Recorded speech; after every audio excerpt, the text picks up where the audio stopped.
Hevseroka Kongre Civaka Demokratik u Parlamentera Partiya Demokratika Gelan ya Cülemerge Leyla Güven ku digirtigeha Amed'de jibo tecrütkirin arebere PKK Abdullah Öcalan şermezar bike de hafte mijdare da dest be greva birçubune kiri bu çaleki avi berdevam dike.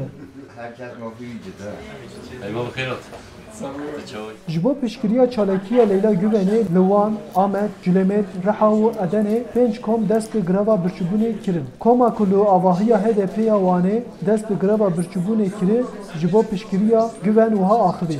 ما بو وكيلي قامت يعني وكيلي خيجن عم حسكن بيت باردن بو تشسوجي وتشاك وهندات قرتنا أمي سا خاطرة وكاتنا واشتغل بيه حتى وبدو أو كان أمش دوام يديك Parlamentera HDP'ya wane Muazzez Orhan dibêje ku daxwazên Leyla Güven daxwazên me ne.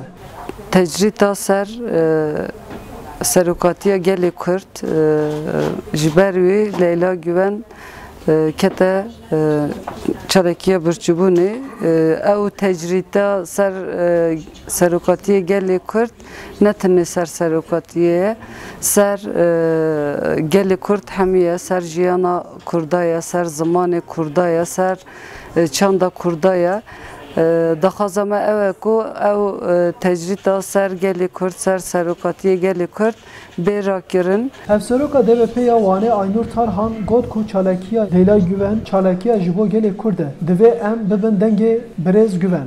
Heval Leyla Güven em şahsî hemû gelêvanî de silav dikin. Heval Leyla vaqtî dest pê kir. Go jinek bûm min dema dest bi siyasetê kir. Me hêz serokatî hilda. Berhindê ez jî îro şahsî serokatî de dest bi vê çalekiyê dikin.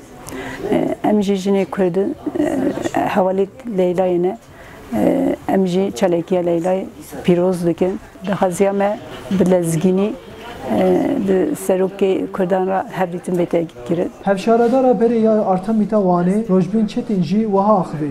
taleba güven taleba me tevaya taleba gelê Kurd e û em bêjin gelên Türkiye û tevahê roşilata gelên roşilata navîne em heta ku encamekê bikeve û tecrid bêra kirin li ser serokatî bêra kirin em jî li vê çarçove çalekiyê xwe jî zêde bikin li vê derê jî silav dikin carektin Birêz Leyla Güven. Hêjayê bîrxistinê ku Güven ji ber bertekên ser operasyona Tirkiye dijî Efrînê û xebatên KCD di serê 2018 da hatibû girtin. Leyla Güven di hilbijartina 24 Xizîranê da ji Cülümergê hatibû hilbijartin lê ji girtîgehê ne hatibû berdan. Leyla Güven mehe yekane parlamentera girtiya parlamentoya Tirkiyeyê. Arif Aslan dengê Amerika wan.